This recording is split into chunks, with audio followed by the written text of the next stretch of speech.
যে তারা অত্যন্ত আন্তরিকতার সঙ্গে তাদের কাজ শুরু করেছেন।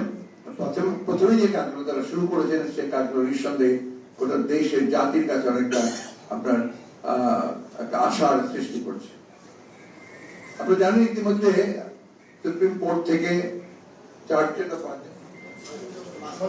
জন বিচারপতি পদত্যাগ করেছেন।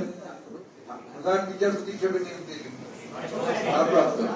ভারপ্রাপ্ত নিয়োগ দিয়েছেন। এটা আমরা মনে করি যে গণতন্ত্রের জন্য এটাও সেটা অনেকাংশে একটা মুক্ত হবে বলে আমরা বিশ্বাস করি। আমরা অত্যন্ত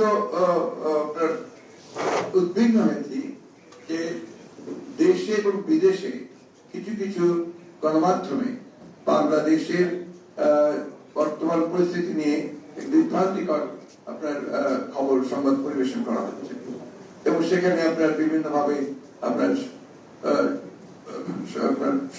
সংখ্যালঘু সম্প্রদায়ের উপরে আক্রমণ, জনগণের আপনার আইন শৃঙ্খলা পরিস্থিতির অবনতি, এই সমস্ত বিষয়গুলো তুলে ধরছে, যা আমরা মনে করি যে একেবারেই সঠিক নয়।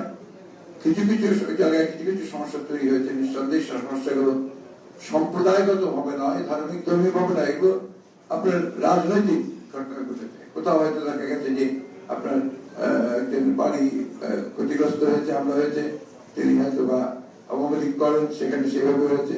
এটার সঙ্গে কোন রাজনৈতিক দলের, বিশেষ করে আমাদেরকে জড়িয়ে একটা আপনার অপপ্রচার চালানোর চেষ্টা করা হচ্ছে। এটার আমরা তীব্র নিন্দা জানাচ্ছি। একই সঙ্গে আমরা স্পষ্টভাবে বলতে চাই এই ধরনের কোন ঘটনার সঙ্গে বিএনপি তো জড়িত নয়, বাংলাদেশের কোন সুস্থ স্বাভাবিক রাজনৈতিক দল বা ব্যক্তিও জড়িত থাকতে পারে না।